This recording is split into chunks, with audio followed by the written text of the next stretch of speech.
Dalam Bapa dan Putra dan Roh Kudus. Amin. Allah Tritunggal Maha Kudus, puji syukur kami aturkan kepadamu bahwa kami selalu boleh mohon berdoa atas nama Kristus. Karena Yesus mengatakan, sampai sekarang kamu belum meminta kepada Bapa lewat aku. Dan Yesus memberikan kepada kita Roh Kudus, Roh Allah. Untuk kami, ya Bapa, supaya kami menyadari kelemahan, kerapuhan, dan keterbatasan kami. Sehingga kami menyandarkan diri hanya padamu saja. Demi Kristus Tuhan dan pengantara kami. Amin. Para saudaraku terkasih dalam Kristus, sekali lagi saya mau sedikit berbicara mengenai Maria Fatima. Jadi Bunda Maria menampakkan diri ke Maria Fatima dan meminta mereka untuk berdoa, tapi lebih-lebih untuk bertobat. Ya. Dan berdoa rosario seperti suatu desakan yang kuat bahwa Bunda Maria meminta kita setiap hari berdoa rosario. Mengapa Bunda Maria semacam mendesak itu? Karena kemudian Bunda Maria mengajak ketiga anak kecil ini, sekali lagi mengajak ketiga anak kecil untuk melihat neraka. Begitu dahsyatnya neraka itu, hancur lebur dan banyak orang menderita. Kita bayangkan seorang anak-anak kecil melihat seperti itu. Jadi begitu dahsyat, begitu shocking juga bagi mereka. Karena itulah mereka menganggap rahasia ini supaya tidak ditebarkan lebih dulu, karena begitu mengerikannya, tak terlukiskannya itu. Nah, karena itulah malaikat mengajarkan ketiga anak ini untuk berdoa yang seringkali kita doakan dalam rosario. Ya Yesus yang baik, ampunilah dosa-dosa kami, bebaskanlah kami dari api neraka, dan bawalah jiwa-jiwa ke surga, terutama mereka yang membutuhkan kerahiman-Mu. Jadi doa yang diajarkan malaikat kepada ketiga anak kecil ini, yang tidak sekolah, yang miskin, yang sederhana, ya.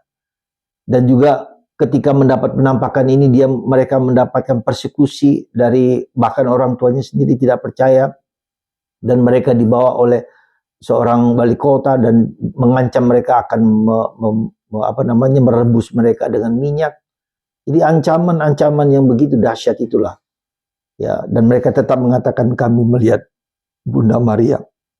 Dan karena itulah ketiga anak ini minta kepada Bunda Maria, tunjukkanlah kepada dunia, kepada orang-orang yang tidak percaya ini, siapakah dirimu. Maka tanggal 13 Oktober 1917, Bunda Maria menampakkan diri di langit, ya, di mana matahari kemudian bersinar terang, memancar, berputar-putar. Coba bayangkan Bunda Maria dengan matahari. Kita saja dari jauh matahari saja bisa hancur, bisa lebur.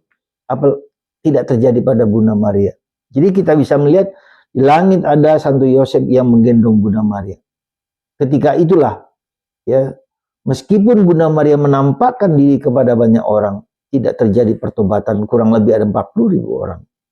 Nah, apa yang mau disampaikan? Sekali lagi, kita diajak untuk berdoa. Apa perlunya berdoa? Berdoa perlu karena ini reparasi.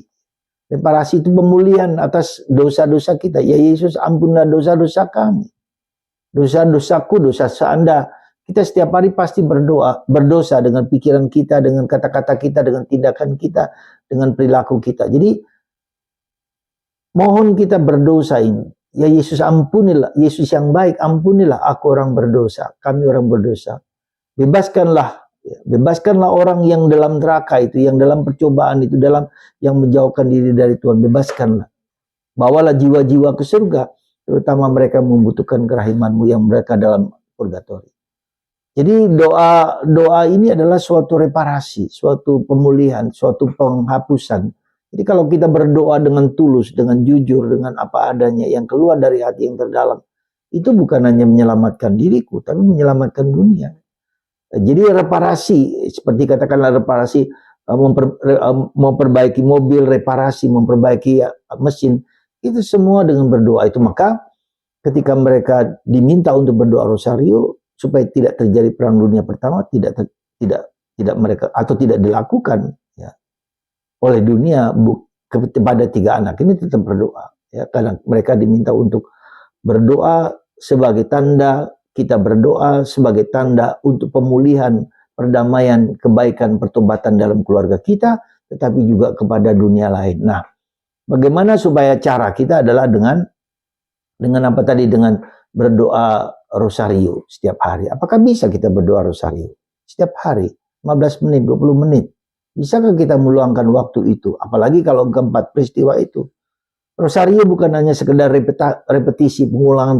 Kita lihat dalam misteri Yesus Kristus dalam hidup kita. Ya, peristiwa gembira. Coba kita lihat bagaimana Bunda Maria dan Yesus lahir. Peristiwa pewartaan Kristus, di mana Yesus menunjukkan dibaptis, kemudian menunjuk karya Yesus yang luar biasa.